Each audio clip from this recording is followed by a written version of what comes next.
besides Great Spit at the Fat Kid. Oh my god. That shit was so funny. What does he say? Do you think Mighty Mouse could be Superman in a fight? And he goes, "What are you, cracked?" What do you think Mighty Man's a cartoon. Superman's a real guy.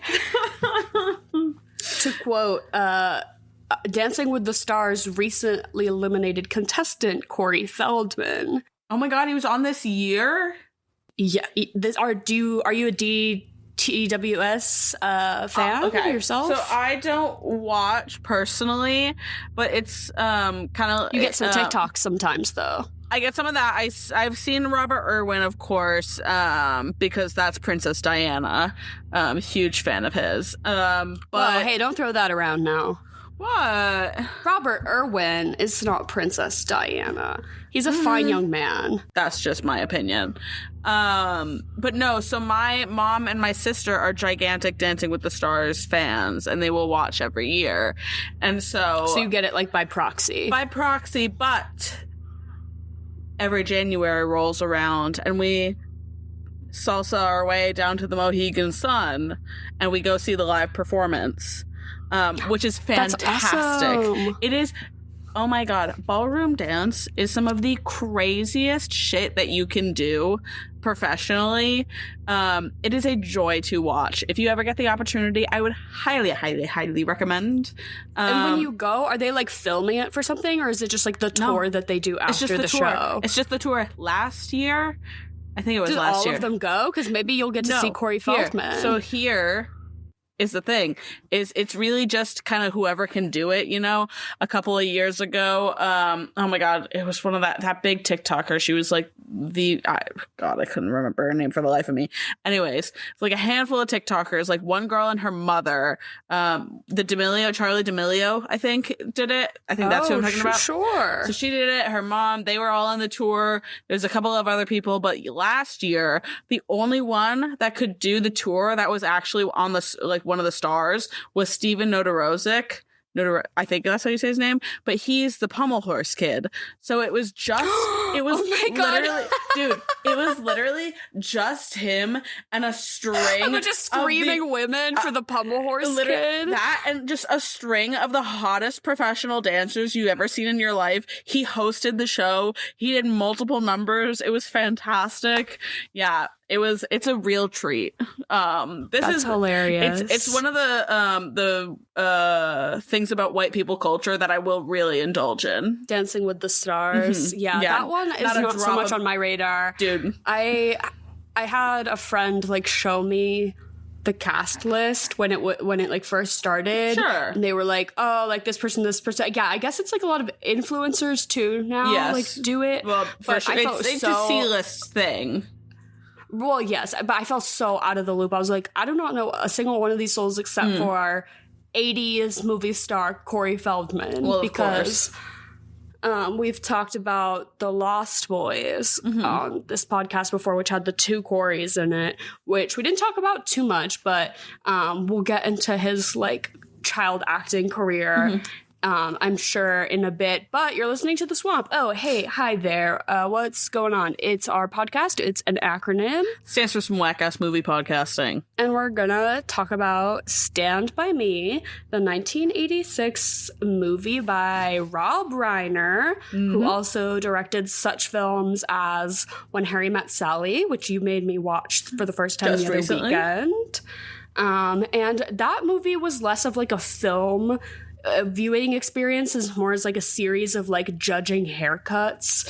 I was like, okay, and now how's the wig? Like, we're rating the hair now. Okay, 20 minutes. I'm like, I don't even care what's happening. I'm like, are they gonna get together? I don't care. Like, what's the next wig? You were there for the haircuts. I was there to see which versions of oh my god, our star in that movie, Billy Crystal, of Billy Crystal, were bonable to you. And he passed with flying colors. I don't think you said no to a single one. Yeah, the whole thing was like throughout the movie he will rise and fall as being like a despicable, unlikable man, and then being like, you know, the primary love interest. And the whole time I was like, he was never really that terrible. Like, I could fix him, you know? Yeah. Like, yeah, maybe he was a little bit misogynistic some of the time, but it's like he could learn.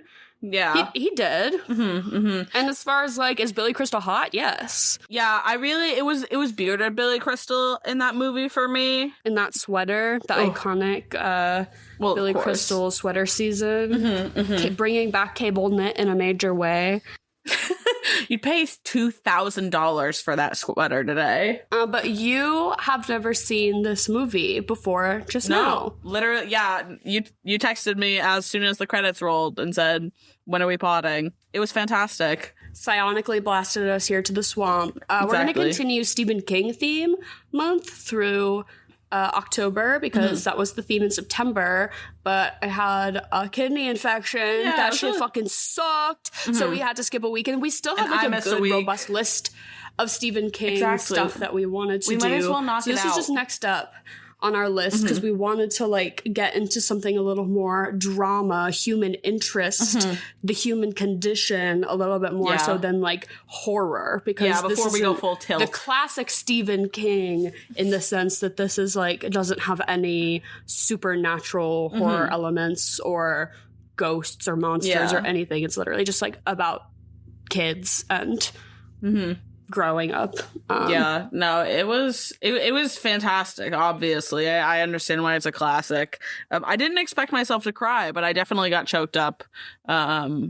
It's emotional. Yeah, this is definitely like when I want to be like in my feels, but know that I'm gonna get like the highs and the lows of the emotional spectrum. I'll put this one on. Like when I like kind of want to wallow in it a little bit, but then you're also like, friendship is so beautiful. Yeah. Well, and then I'm crying at this boy going and comforting his friend at the loss of his brother, and then bam, Kiefer Sutherland, bleach blonde hair. Oh my god, my dick is out. It's in my hand. Oh my god. Kiefer Sutherland fitted up like the hottest lesbian at the bar, like in this cunty little cropped button up with like, honestly, lesbians out there, if you're looking to crop a t-shirt, just Google Kiefer Sutherland Stand By Me and just figure out where those lines are falling. We could get a tutorial going, actually. I bet it's tucked in with like a little belt. My brother's I was just talking to Dara about this before the pod, but my brother has started like making his own clothes and everything like that. I'm gonna have him make this for me personally. Yes, because if you bleached your hair and got like kind of a mullet, that would be a fantastic. And don't get me wrong, I saw the vision in Lost Boys, because it was obviously they just plucked him right off of this movie set and dropped him onto that one. But this one, I really understood and saw it all the way through. And I said, yes, this is doing it. Yes, she's working. Go, honey. Okay, so the movie, so you liked the movie? Yes, of course. I mean, yeah. It was, I mean, I wouldn't say I was, wow. Okay. No, I would say I was wowed, but it didn't like, I think what were your expectations going into it? Like, did you know what it was about? Like, not really. What was your previous knowledge? I just knew they were going to be outside. It was a little greasy. There was 4 boys. That was about it. I read the dead body synopsis, of course, like before I started, when I looked it up on Letterboxd, but you really went in dry. Yeah. It's based off of a Stephen King novella that was published in a compilation of, I think, 4 like short story / novellas. It was called The Body, but they thought when making the movie that people would think that that's like scarier than the movie actually was. They're like, no, it's not like a horror movie like The Body. It's like more like it's just the one dead body on the side of the train tracks. Like it's not quite giving Body as much as it is giving Ben E. King's song Stand By Me. Yeah. Well, I mean, fantastic soundtrack, that's for sure. Just wanted to jump in the right needle there. Drops in this. Oh my god! Hit. But what was I saying? Oh, but it was in a book of short stories that also had the short story that was The Shawshank Redemption was based on. So 2 really banger Stephen King movies came out of this like short story compilation book that he put out. And he said at the time when this was released, he said that this was his favorite movie version of any of his works that had been done at the time. He was like it made him really emotional, and he was, because the story itself was so autobiographical, and then just like, you know, about being a kid and growing up. And I think he did have a friend who died. Like, so it really was him in the Richard Dreyfuss kind of character situation, right? Like thinking about looking back on your childhood and the friends you had in middle school, and then like, you know, where are you now kind of thing. And it was about, you know, a friend who had passed. So when Rob Reiner really focused, because I guess the story gives equal attention to all four of the boys, he really focused in on the Gordy character, which was the one that Stephen King himself like related the most to. And I don't think he like expected the movie to go so much in that direction. So he really liked it. It was, I don't know if he's said since if any other movies have like surpassed it for him. He should make a YouTube video. He should do a tier list. That would be hilarious. He's active as shit on Twitter, I'm sure, if you just tweeted at him. He's fucking obnoxious as shit on Twitter. His politics have been pissing me off. I used to think Stephen King was kind of cool, and now he's pissing me off. I haven't seen a whole, I just know he pops up on my timeline semi-frequently.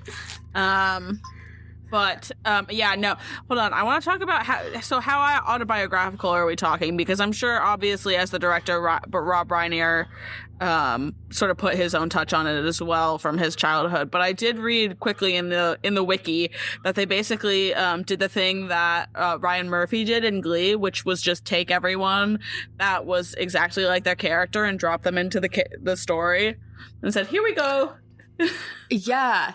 So it was like autobiographical in the Stephen King way, and then also I think in the Rob Reiner way. I can't speak on that as much as, you know, he obviously just put a lot of stuff about having a tough relationship with your parents and being abused in a variety of ways. The characters all like have some form of parental neglect or abuse in their life, and of course also like coming of age, boyhood, friendship. So I'm sure a lot of his personal experience was put into that. But like you said, the four boys who play the four main characters, if we want to get into basically the plot of the movie, is that they're four 12-year-old boys, and they're besties, and they're like, we heard there's a dead body. Let's go find it. And they're like, okay, we're going to have to hike for 2 days through the woods to go find it. And they're like, okay, let's go do it. And they hike on the train tracks for 2 days. And then sort of they're like, oh my God, this is getting real. Like, we've had several near-death experiences already. Also, like, going to find a dead body is pretty serious business.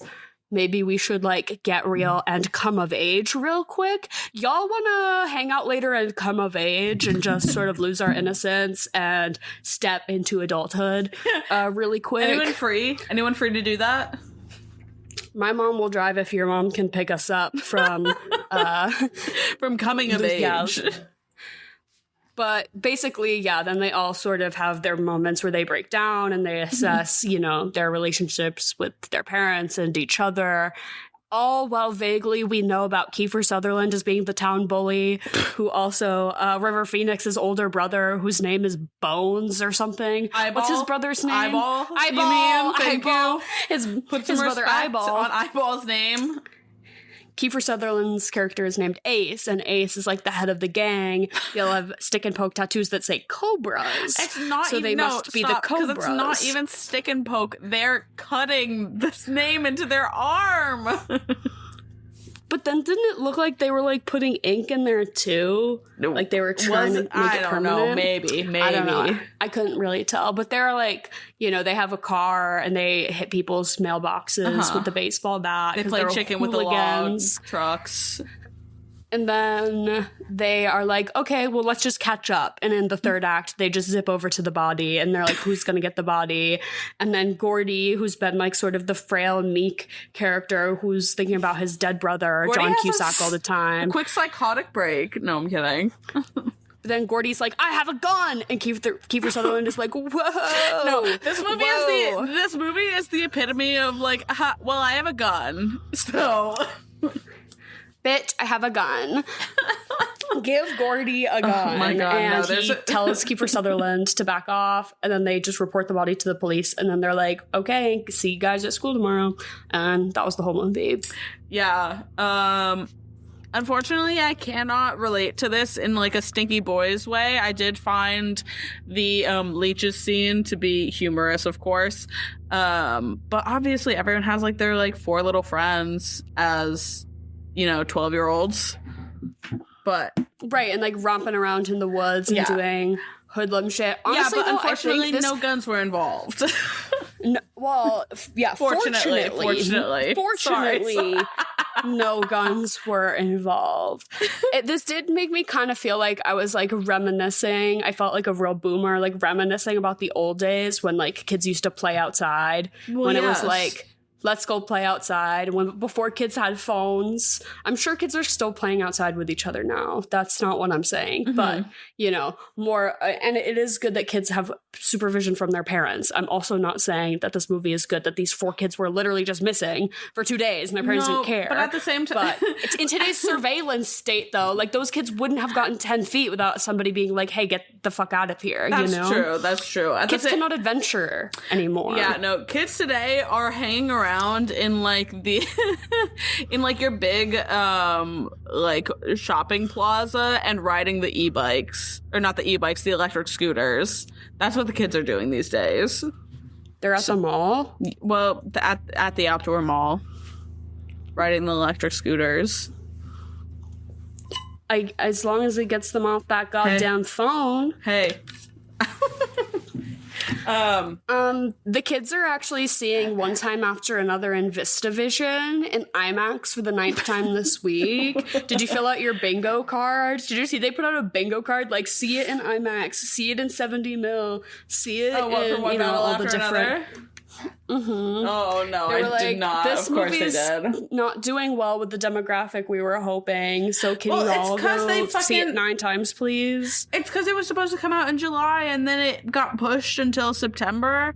It was so weird. I remember seeing Superman in the theater and it having all the promo for it then. And I don't know. It felt like a decade that this movie took to come out. Jesus. Weird. I don't recall that. Maybe but it's just okay, me. so I'm gonna tell you about these 4 boys really quick because this movie, like, here's the case that I'm about to open. Like, was this low-key abusive to do to these kids? Like a little bit. Yes. The filming of the movie? Yeah, and just in general, like purposefully targeting kids who have complicated pasts and unstable home lives and being like, you're going to be perfect to play a kid just like that. And let's simulate that emotional environment for you for however long it takes to film. Like, that's probably not great. Were you also getting those kids out of those bad situations by letting them be on your movie set for a while? Like, maybe also yes. Yeah, hard to see.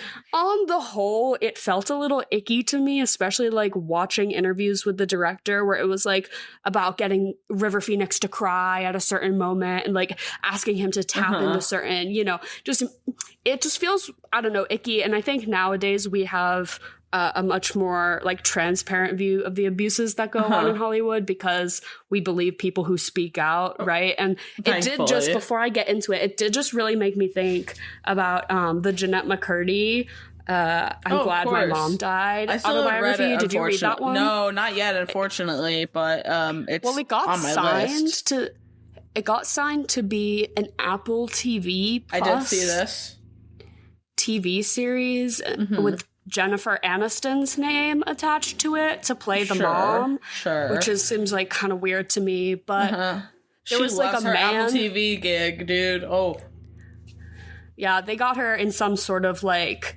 old Hollywood ass contract where she just like lives for the studio, on the compound or whatever. But there was like a man director, which I'm like, first of all, I don't like, okay, maybe not, let's not have a man direct this. Jeanette McCurdy, if you have any say. Already a bad idea. But this man was like trying to push for it to be more of a comedy, and Jeanette McCurdy was like, "Yo, like, whoa, back up here. Okay, That so is none not of this was what funny. the vision is. This is actually about, this is like about abuse." And it got me kind of thinking, like, is Hollywood even capable of making a show about that kind of thing? Like, even if you don't cast doubtful children to play the child, but that's probably unavoidable for the parts where she's going to be like under 12. Like, you can't cast a young looking adult for that shit. So I'm like, how is it possible to make that show without somehow probably abusing a child? Like, I don't think so. I don't know about this. Yeah, and like to make a story that is fully transparent. Do you think you're it's telling me they're going to talk inherently about Dan Snyder? They're going to talk about what happened on the set of iCarly in that TV show? Absolutely not. So it's gonna be like filtered and I don't know. I think way they want to spin it. I think with how much circulation that story has gotten, I think they'll absolutely talk about it. I think they'll have to talk about it. But like, how fucking hypocritical though? Like none of the people there are probably doing some shit like that or even worse. You know what I mean? So that's what I was just like thinking about. Like, how can you even tell a story like that, right? Mm-hmm. Like in those conditions. But yeah, I don't know. These four boys. I do think that the labor laws for children in TV and movies these days have gotten a lot stricter and a lot better. Can I point to any actual laws that have changed it? No, but I do think that there is a lot more focus on that. Well, we can only hope, because these were like 3.5 abused children on the set of this movie. I was gonna say, give me the full rundown, because I didn't get to read more than like 2 paragraphs of the wiki page. So the main character, Gordy, he's played by Will Wheaton. Mm-hmm. Will Wheaton, all these boys are about 12 in real life as well, except for I think River Phoenix is like a year or 2 older, because they wanted him to be like the leader type friend. Yeah. So I feel like it was important that he was taller than them, you know, just like for the 80s. But Will Wheaton, his mom was an aspiring actress, but like somewhat unsuccessfully, and she brought him to be in like a mother-son commercial, and they booked it, and she was like, "Oh, I can make bank off of my child."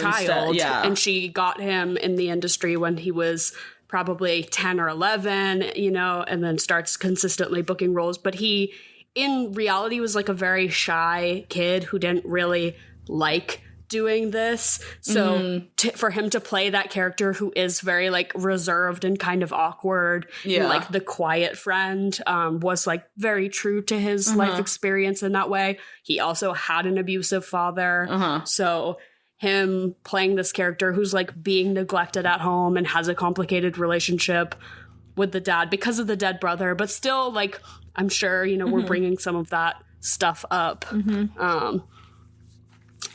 So that was sad. And he was generally like pretty straight-laced though, and well-behaved. And he went on to be in like the Star Trek TV series that was pretty popular. And I mostly only know who Will Wheaton really is because, like, what was the sitcom that your parents watched like all the time growing up? Like that it was like, just on any regular day, it's like, you know, were they Seinfeld people? Were they Friends people? Oh, I don't know. They weren't really particular. My mom liked historical dramas. I don't know. I definitely a lot of Modern Family consumed in the house, I guess. Because I feel like Henry's parents, like, you know, like loved Seinfeld, and they're always like doing their Seinfeld references and stuff. But my parents loved The Big Bang Theory, so there was a lot of Big Bang Theory. We did also watch a good amount of Big Bang Theory, I will admit. And Will Wheaton like plays himself in The Big Bang Theory, like he's like a returning character. Do I remember anything beyond that? No. But I remember being like, why is it important to know who Will Wheaton is when I was like 8? And it's like, oh, because he's on Star Trek, I guess. Oh my God. But he's also the kid in Stand By Me. Well, yes. Okay. And now Wait. Okay. he's sort of retired from acting, and he's more of a writer, producer kind of guy these days, I believe. Okay. So he's definitely happier now. Yes. He looks great for 53, but also that should not be shocking considering I did make a note while I was reading this that that just says, why did Gordy low-key serve face? And now I'm looking at Will Wheaton's Star Trek photos, and oh my God. Yeah, he's serving face. No, his mother. That's the most beautiful his mother woman. saw that face, and she's like, "We're gonna book jobs." That is the most beautiful woman I've ever seen in my life. Yeah, the most beautiful lesbian I've ever encountered. Why does that look like? Oh my God, what's her name? She plays. It's like when a boy has. Oh my God. Sorry, go ahead. No, it's like when a boy has like beautiful eyelashes, and you're like, "For what? I know you don't appreciate those." Yeah. Hold on. He looks just like what the hell is it? Linda Cardellini. Tell me that's not Linda Cardellini right there. A little. I could see it. Cast them as mother and son. I could see it. Mm-hmm. But yeah, no, I can't say that he held any significance to me. But now that I'm looking at his face, I'm like, yeah, I probably did see him in The Big Bang Theory as well. That one did play regularly. I did lie to your face. Mm-hmm. But anyways, okay, Pretty Boy Will Wheaton, got it. Right. But yeah, like was an abused child who was put in this, you know. We're gonna make some bank off of that. Yeah, they're like, we're gonna tap into this. And so then obviously we know who River Phoenix is. Rest in peace. So fucking sad. To talk about, you know, somewhat troubled pasts. His family were like religious, hippie, traveling, like religious spokespeople. Yeah. They like lived in a bus, and their names are all, you know, like Leaf and Willow and Moss and River. Yeah. I wonder what Joaquin's name was before. Leaf. It was Leaf. It was Leaf. Okay. Yeah, he was Leaf. Nice. I think the girls didn't change their names. They were like, well, yeah, I think the girl names were probably pretty enough. But from, you know, a very young age, he was world traveled. Like, they lived abroad and did missionary work, like just weird, very eclectic background. And his mom was a talent agent. Or worked at some sort of like Hollywood agency in some capacity. So she was just like, oh yeah, like, you know, we can try to get you in some stuff. So he also started working in acting as, you know, a pretty young kid. Yeah. And then obviously it later drove him to addiction and death at a young age, which is really devastating. Oh, I didn't know he had like addiction problems. Damn. He died of an overdose. I don't know. Yeah, but I mean, you know the story of that and everything, right? That it was quote unquote pneumonia. Oh, I don't know about that. No, I mean, like, obviously, yes, it was an overdose. I don't know. It was definitely very much like in a party situation. Like, it happened right outside like one of the famous clubs in LA or something like that. And I think it was something like Johnny Depp gave him the drugs, or someone else famous gave him the drugs, or something like that. Anyways, yeah, obviously drugs and alcohol. So it was intentional. It was like a hit. Like they gave him something I don't think laced. like that. I think it was just something I think it was an unfortunate situation. It might have mixed with something in his body. So upsetting. I think died in Joaquin Phoenix's arms or something like that. Like it was Jesus Christ. Yeah, it was not good. So they were like, you know, letting him kind of fuck around on set, and him and Corey Feldman were like running into town and getting liquor and getting weed, and I'm sure, you know, what would maybe seem kind of harmless, but it's like they are 12 and this is gonna start like a serious addiction problem for the both of them. Sure. So this was like kind of an unfortunate you know, early access to substances in a Hollywood setting for both of these young men, which is really upsetting. Which then, to move on to Dancing with the Stars' very own Corey Feldman, who, let's just say, big red X and red flag right up front, sexual abuse allegations that are definitely valid if his incredibly cringe, what year is it from? I couldn't tell you. He's on an episode of Wife Swap that is just like the most heinous misogynistic shit you have ever seen. He like thinks he's Hugh Hefner and lets these like women all live with him, and he calls them his angels, and they like go on tour with him because he's a musician now. His career is wild and just really all over the place. Definitely God. Like child star turned. Yeah, just the bleached like hair unhinged. Right now is a lot. But yeah, so he's just on Dancing with the Stars, but he plays Teddy in the movie, which he's the kid with the glasses who's kind of like mean and a little fucked up and a little edgy. He's like the edgy one of the group. Yeah, definitely an edgelord, yeah. So to say. But at this, so he has an equally upsetting past as the rest of these boys. He, his mom made him start acting when he was 3, so she was really starting to like cash cow him early.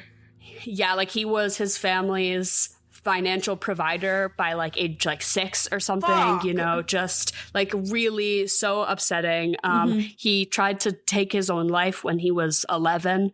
Jesus. Because of how just like overworked and how fucked up his life and his childhood was. Just like actually so sad, but does not forgive him kind of being a piece of shit now. Like, we can grow and we can learn. God, dog. But really messed up. Also had an abusive father. So they were like, let's really... And in the auditions, they were like, he's the only kid who you can really believe is, like, deeply angry. Because they wanted this character to, like, have this sort of rage in him. And they were like...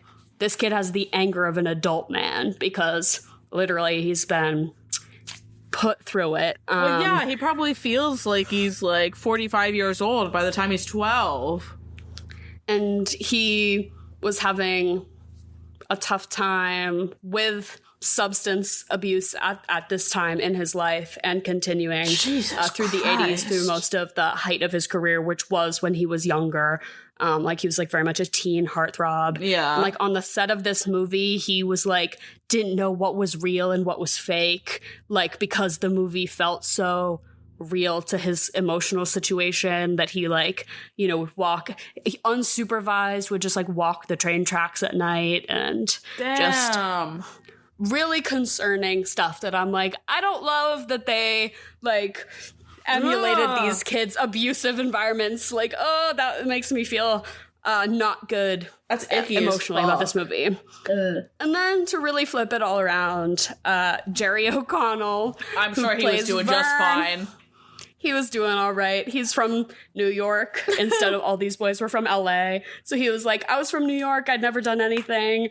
Never been in a movie. And just that sort of like naive. It checks. Kind of like doesn't know, kind of detached way about him is what they really liked about him, that he's sort of like in his own little world, which Vern is just like my favorite character in the movie probably.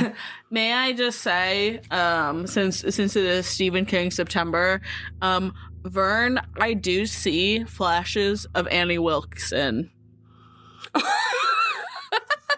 I just have to be honest. Wait. Explain further, please. I it's very much the hoity-toity, like, you know, like, I don't know. He's still very, what is it? He's very, almost has, like, that innocence, still, even if he is pissed. And I feel like Vern could do some damage if he really wanted to. I will say the childlike innocence is something that both Annie Wilkes and Vern have in common, a bit of a jovial of course. side to them. But I also mostly think that you're just conflating Annie Wilkes's made-up word cockadoodie that she uses a lot, that when she's like, Sure. you need to write your cockadoodie book, with all of like the weird 1950s slang that these boys were using when they were like, give me some skin, and like whatever they were really trying to pepper in those like period accurate bro terms. I thought was very funny. I think he's got some of her weirdo energy. They're like especially there was this one scene in particular where it was the needle drop for that song Lollipop, and it was just him and Corey Feldman's character like just dancing down the tracks. And it's just one of those things where you're like, oh, the weirdos are having a weird off right now, you know? I'm like, they're in their own world. That scene really rung true to me. In the sense that you'd be like out walking in the woods with your friends, and there would be, you know, a group of you to the point where you can't all walk, you know, side by side. So you're sort of breaking off into little groups. And it's like the two in the back are having like a meaning of life conversation. Like, you know, what is it all for? like, yeah, like we're really getting into the deep issues. And the two people up front are like, would you rather poop a pineapple or piss a grape, bro? Like just farting into your hands, making them sounds.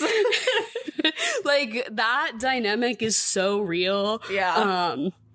I loved that. So much of this, even though I am not a boy, I have not experienced boyhood, I do think this media is like a beautiful window into like young adolescent male friendships and the sort of like unrestricted, I don't know, sort of self-expression you can have around people at that age who you you know, consider your besties. As Richard Dreyfuss says, what's the like closing line? Like, you never really have friends like you did when you were 12. Yeah. Jesus, exactly. does anyone, or something like that, right? Exactly. But yeah, Jerry O'Connell is actually, he's like a morning time talk show host. Like, he's still like Vern. Like, he's really just like a happy, peppy guy. I think he's been married to some other morning talk show host for like a really long time now.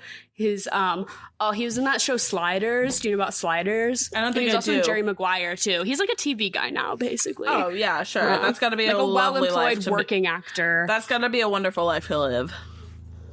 But no, Jerry. Sliders. What's Sliders? Slider is just like a TV show about time travel. Oh, sure. Okay. From the 2000s. Oh my God, TV from the 2000s. You want to hear? I got a score. Seasons 2, 3, and 4 of Lost on DVD. Oh my God, honey. stop. Somebody I know said, I found these on the side of the road and I've had them for 4 years and never opened them. And you seem like someone who'd want them. And I said, yes. So I got a bunch of unopened DVD packs. Good, yeah. So that's really exciting. By the way, for anyone that was not aware, now is the time to start collecting VHS, DVD, physical media. With the way things are going these days, I don't know that we're going to have streaming or cable or anything any much longer. So get your DVDs out. Well, I was also thinking recently, you know, censorship. Let's honestly, though, strategically, let's own some physical copies of some shit that they might take away from us. You know, I preemptively have been obviously collecting all of my favorites just to have a collection. Also, I'm like half joking about this, but probably my best find yet was season 1 and 2 of Glee, like a couple of weeks ago. Ooh, it's nice. I mean, it's my family heirloom now. I am not like a doomsday prepper, you know. I kind of live my life 1 week at a time. I'm not either, generally, but these days. But sometimes something has got you thinking, and sometimes I am like, if it is the end days, and my friends and I will often joke about like the bunker situation, of course, you know, like if we can all go into the bunker, like and who's gonna bring a what to the table, and it's like genuinely mostly what I can offer is like media. That's not a bad thing. I can run the media center. That's we can not have a bad I can thing. run the movie night. Exactly. It's like, no, I cannot cook or clean or farm, but I have a DVD collection that a DVD collection rivals most. Hey, you can be our librarian, of course. Everyone puts their books together. Exactly. Yeah. Exactly. Mm-hmm, mm-hmm. I'm gonna run the ancient tombs. I'm like pondering the orb and categorizing the tomes. That's really what I want to be doing. You get to come up with your own system. Fuck the Dewey Decimal System. I'm fond of it. It works for me. Fine. Stick with the Dewey Decimals.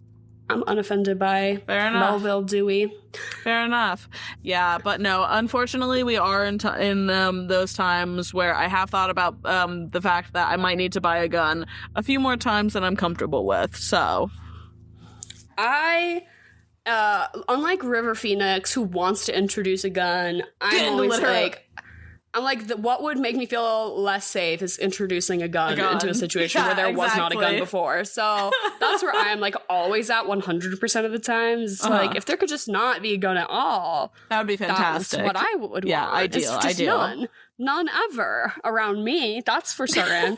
But he is like, bro, I found this. And then that scene where Will Wheaton, Gordy, is like, this isn't loaded. And he's like, Jesus, no. And then he shoots it and it goes off is so like sets the tone for the whole movie about like their friendship because it's like the group of them, but there's also the little inter dynamics between the pairs of each of them as well. And of course, like I said, the two weirdos and then the boys in the back, the leader, older brother kind of figure as well. Like all of them always want to kind of be pleasing. What's his name? Chris. Mm-hmm. Chris Chambers, which we covered last week, The Dark Tower, where the character's name was Jake Chambers. So Chambers, Chambers as a last name, which like chamber of a gun, like that makes sense. But that's exactly. We're getting repetitive, Stephen. Sorry. While we're on the topic of gun, can I just say that if Vern fell down and refused to get up in front of me on those train tracks, I would have shot him in the back of the fucking head. Yeah, no, he's done. He's done.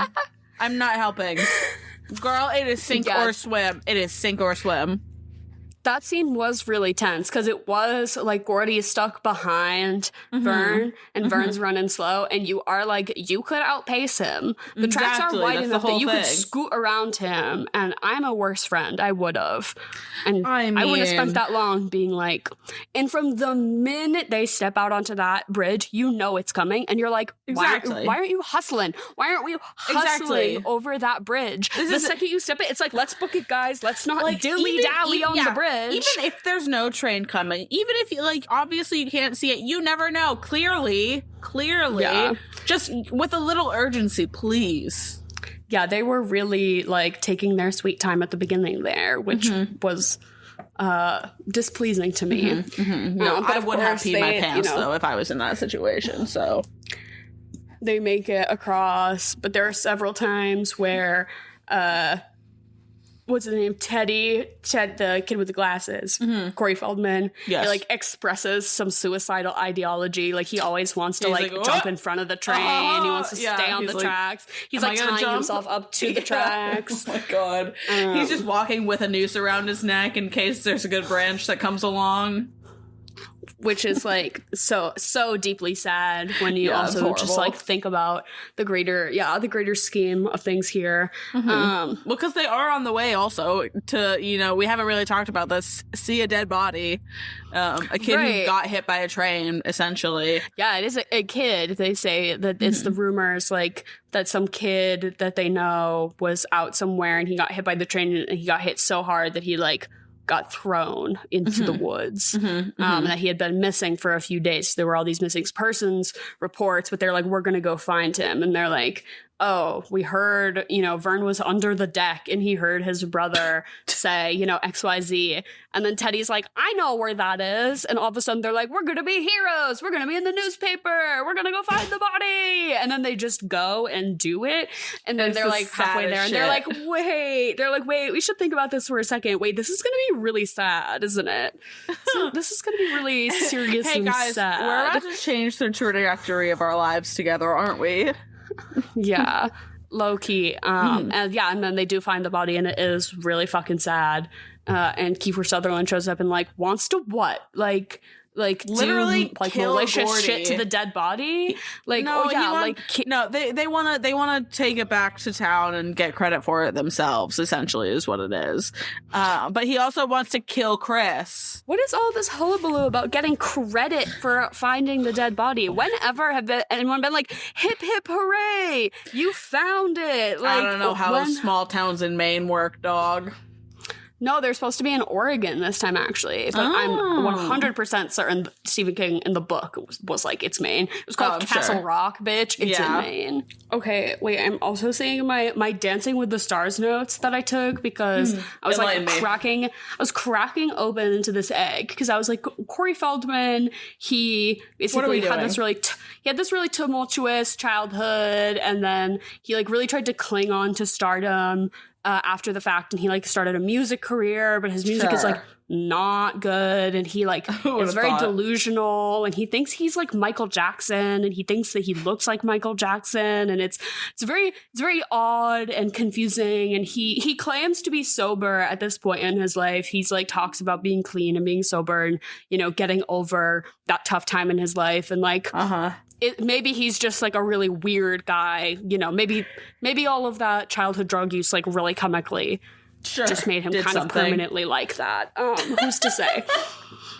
But he releases all this really bad music, and he like tours it year round, like with all these girls in bikinis who apparently like live with him, like weird, like blink twice if you're being human trafficked kind of thing. But he's on Dancing with the Stars, and I was like, that's weird.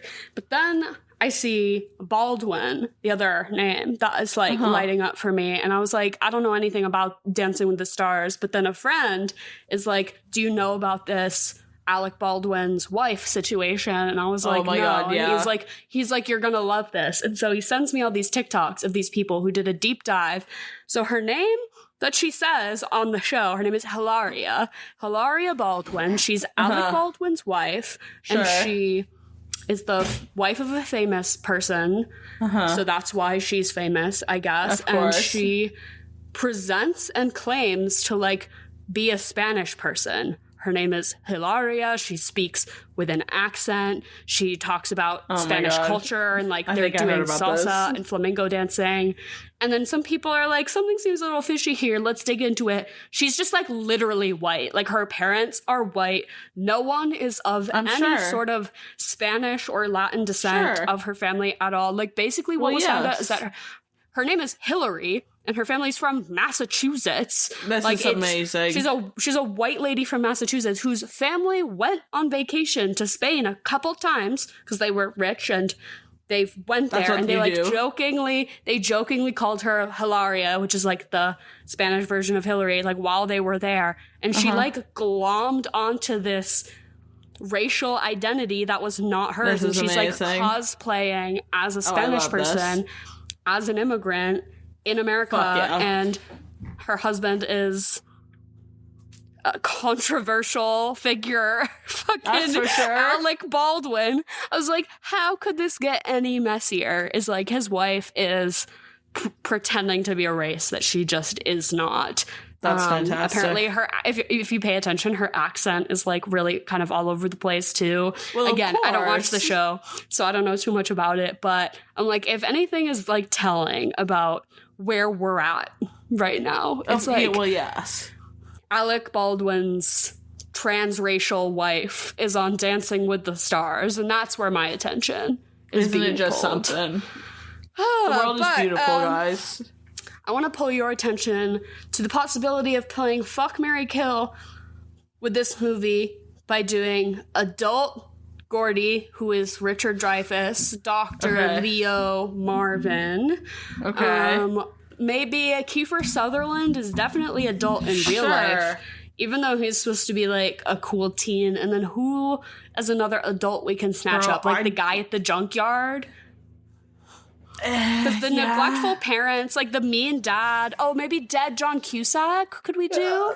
He was also supposed to be like in high school though. None of this feels right. I guess I'm gonna marry the junkyard owner because I was into the dog. I'm gonna kill a kid, I guess. I guess. No, yeah, this segment is not working today. But if you're going to host a little Stand By Me party, which actually I was reminding Henry, because I was like, Henry, do you have any thoughts about this movie? And he was like, oh, when's the last time we watched it? And I was like trying to remember, and it was 2022, I want to say. We had COVID on Christmas. Like a few days before Christmas, we got sick and we tested for COVID and we both had COVID. So our families both like left like plates of food at like the bottom of our stairs. And we just like on Christmas, we're just like by ourselves in our apartment and we watched this movie. I remember because I was like, I need something a little emotional on Christmas with my sad COVID leftovers. But if you're hosting your little party, what are you gonna serve as food and drink? I think this is kind of okay. I really like the scene where they're all roasting whatever over the ground meat. Was that it? I couldn't even tell. Classic, I couldn't even tell. Gone tell for like a hot dog or a sausage, like classic. But when Vern like drops it and then he picks it back up, it looks like a little hamburger patty or something. Just squished it's like around a stick. Yeah. Yeah, I do not know what kind of meat they're roasting. I don't know, but anyways, I do love a meat roasted over the fire. However, I would rather since we're gonna be on the couch, I'll go for the meat aspect. I think you're gonna do an Italian sub. Big Italian sub. With all the meats and the fixins. Yeah. And like you do like one of the Subway ones that you can like split with your friends. Because it's like the comically large. Yeah, it's the 3 feet long. Scooby-Doo sub. Yeah, I think you do one of those like half turkey sub, half Italian or something like that. And then like an iced tea. Honestly, and that is in the moment when Vern is like, I'm getting a little hungry. Who has a snack? And then they realize no one packed any food. If one of them had just pulled that out for Vern, then it would have been like issue solved. Like it would have if somebody lasted had just them the whole trip.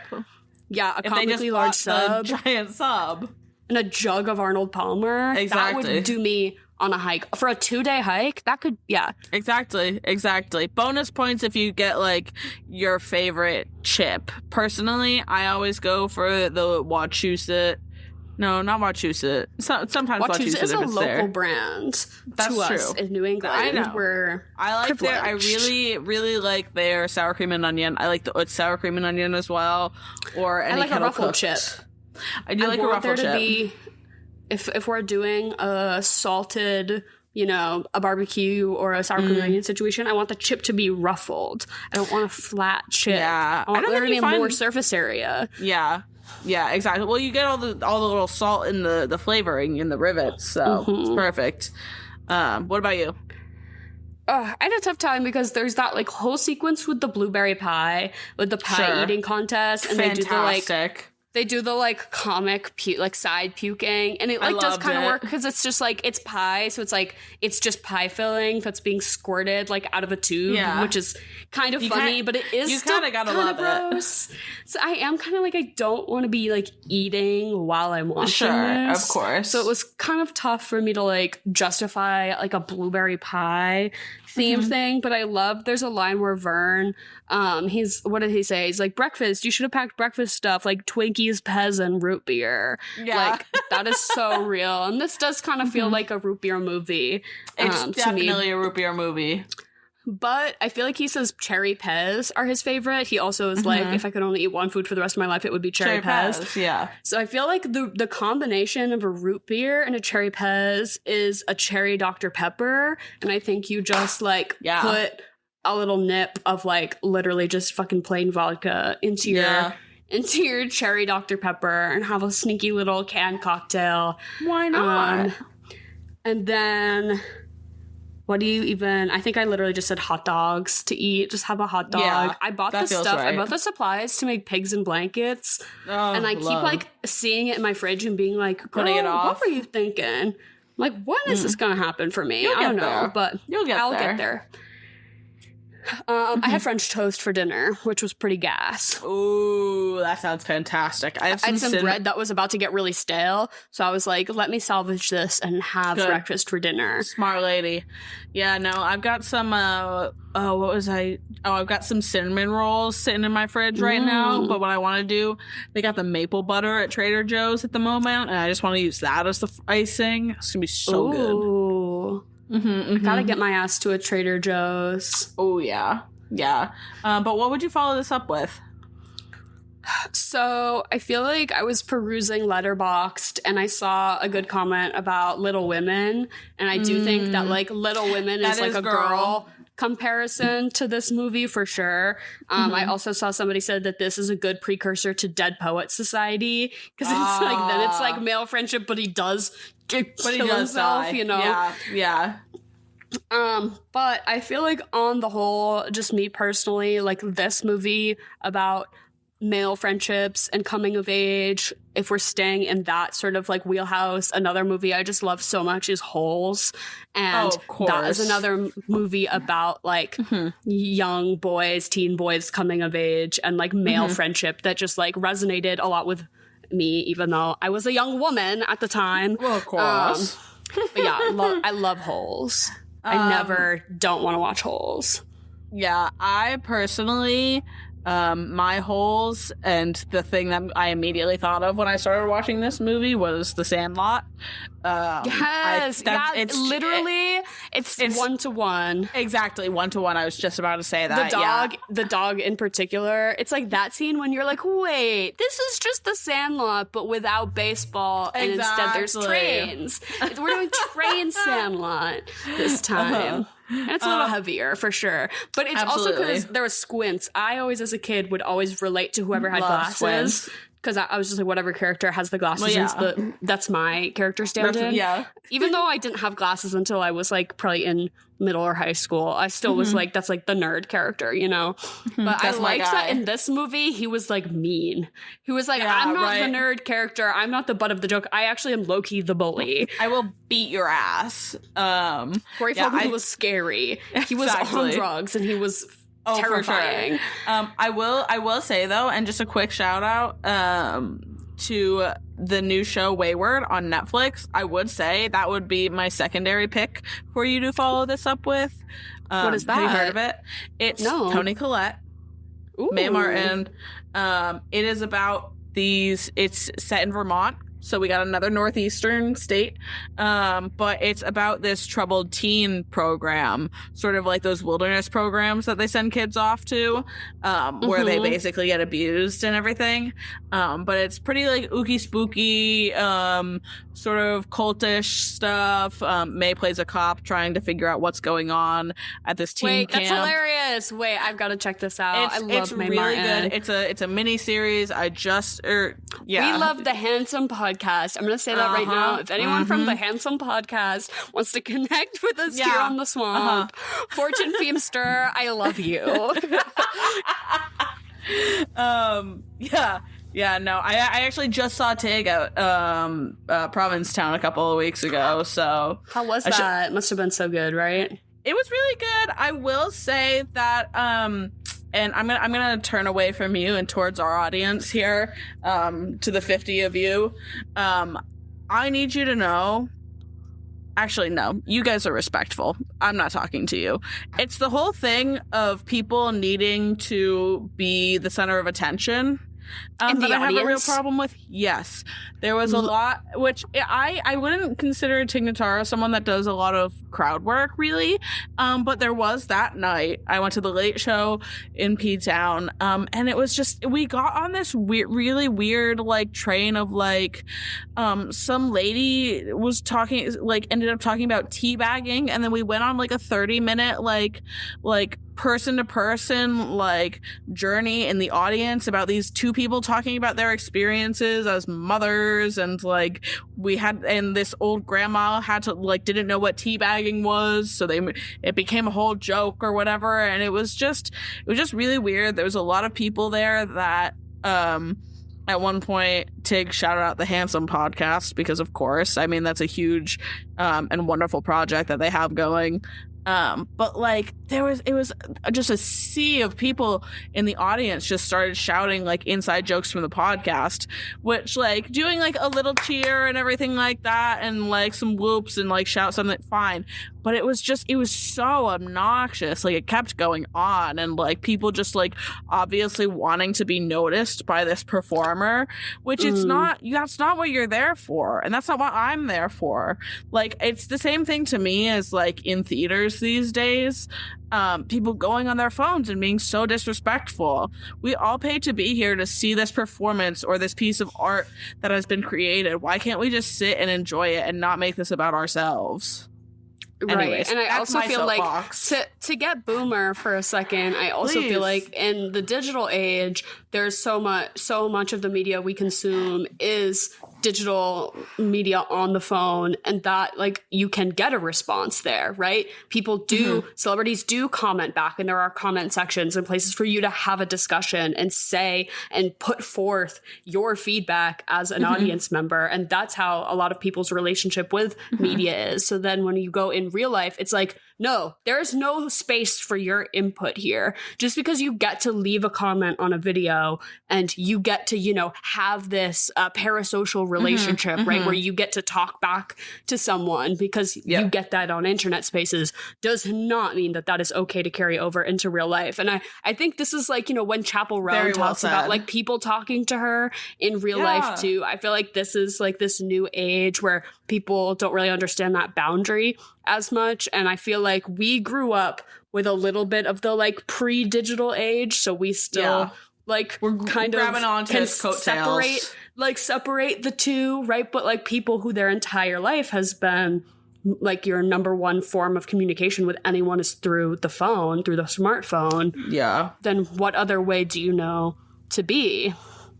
I was recently thinking, I was trying to like to get on my soapbox here. I'm please. I was like trying to relate to my dad because he did something that I thought was like really boomer. And I was like, well, what is going to be the thing for me that I'm like, you know, oh, these kids with their phones, oh, these kids, like, where am I going to draw the line where I'm like, I so fundamentally disagree with this that it is now like, I just am going to refuse to participate in this part of society. And it's getting the brain chip. Okay, as soon as it's like a cultural norm to get a fucking computer chip implanted in your brain, and I'm like, you know, it's like, oh, everyone should do it, everyone has to do it, and I'm gonna be like 80, and I'm gonna be like, I refuse. You all say it's better. Put me down. Yeah, put me down. I don't want one. Like that will be the hill I die on. I'm like, if 99 people have a computer chip in their brain, we're very quickly getting to that point in time. Have you seen all of the stuff? Especially, I've seen it on Twitter because I don't live in New York City, but all of the ads for friend.com. Do you know what this is? Which is an AI. It is like essentially, it is, if anyone here has seen the movie Her, it is almost one-to-one that. Exactly. Like we built an AI to be your friend. Yes, it is exactly that. It is a little device that you wear on a necklace that hangs around your neck, and it is listening 24/7, and it will interact with you. This is a product. This is a product. This is a real product. It is $99. It is just being rolled to out you, right but now. It's also listening to everyone else around. How is that around legal? You 24/7 for surveillance. Surveillance state. What the fuck? What the fuck? 24/7. If I find out that your necklace is recording me at the function, I'm gonna beat you up. Like what the fuck? Yeah. But so it essentially listens and it texts you, and it's like Dara, I will send you the ad once we're finished here. Especially as an advertising person, you're gonna roll in your fucking grave. It's nuts, dude. It is so pathetic. It is so sad. But they have covered New York City in these ads, and thankfully a lot of people are defacing them. I've seen the graffiti about talking about like how pathetic you are. I've actually seen more about the graffiti than I had about the original product. I thought it was just like a ChatGPT thing. I didn't realize it was a wearable listening device. It is. We are in the movie Her. That and is it's just crazy. Well, I mean, it's the whole thing of I watched a really great it might have been like Al Jazeera who did it or something. Or Reuters or something, that made this really good video essay just about how so many tech giants and Silicon Valley people and everything like that obviously take so much inspiration from science fiction. Not even inspiration, essentially rip it right from it, but obviously don't stop to think about the social implications of any of it. Or maybe like, that media was made like as a criticism. Warning. Yeah. As a warning. It is really interesting that we are stupid enough to have made these movies and thought it out there, and we have people who are just dumb enough or don't care enough that just blow right past it and are going to fucking nuke our planet because we need enough AI data centers to keep recycling our water and cool that shit. Just unbelievable. Yeah. Sorry. Hurtling towards the end days. No, honestly, though, I was thinking about this because I feel like we do, like, casually talk about top current events, you know, sometimes on here. And I was like, should we not do that as much? Like, you know, sometimes I'm like, are we going to get flagged? And I'm like, yeah, whatever, you know. But I was thinking specifically about two specific instances, like the pandemic when it first started, and then also the murder of George Floyd. And I remember those two specific times in my life where a lot of the podcasts I was listening to, the hosts didn't feel like equipped enough to speak on what was going on, so they just didn't. And then as a listener, I was like, this feels really weird. Because I'm like, why are we like pretending like this huge thing isn't happening? Yeah. And I don't think we need to be equipped. I think it's important that we just talk about it, because I mean, especially in this day and age where everything is being censored and sort of silenced and drowned out with other media. If you come here for jokes and giggles and movie talk, thank you for being here. But at the same time, I think it is an obligation to talk about what's honestly happening in the world. And we'll be the first ones to tell you, like, this is not where you should get your news. Like, of course not. Yeah, no. But sometimes I do feel the need to just be like, hey, let's check in, because all of us we're kind of all in this together a little bit. And I just like everyone to feel reassured that we're all kind of thinking about it and we're worried about it. Of course. Right. Yeah, okay. I'm going to Chicago. I'm standing by you. I'm standing by you too. I'm going to Chicago though in about 2 weeks, and I am really interested to see what I'm gonna see over there. If you observe any police presence, because I've seen videos, but I also don't know. Yeah, like I don't get a sense of how widespread it actually is, or if it's just like very concentrated in specific areas. I've seen, from what I've seen right now, it's in like the really touristy center that's like right along the river and everything like that. But at the same time, I will be a tourist there. I'm going to do the architecture boat ride. Thank you very much. They have people they have ICE on boats in the river. They have the National Guard deployed all around the city, from my understanding. So I'll report back, because as of right now, it hasn't happened in Boston yet. Shout out to Mayor Wu, even though she fucking hates homeless people. But yeah, so we'll debrief in about 2 weeks. Well, the real horror story. No Stephen King. Again, checking in on the very real horrors, just at the end, just to touch base. But thank you all for listening so much. If you have Stephen King recommendations, let us know, because we're going to continue it all through the rest of October. And let us know also if you have any fun Halloween costumes planned. We love to hear about a Halloween concept, whether it be movie related or not. I've seen so many people online be like, one battle after another Halloween costumes for like lazy men this year. It's like literally just a bathrobe and like a beanie and sunglasses. And I'm like, fuck you. Perfect. Try a little harder, okay? As someone who's about to be the dude for Halloween, I really can't say anything, so. Wait, that's iconic though. That's really iconic. And then wait, who is Lauren gonna be? Steve Buscemi? No. Who's the military guy? Oh God, what's his name? Goodman. The actor, John Goodman. Yeah, I think Lauren's gonna be John Goodman.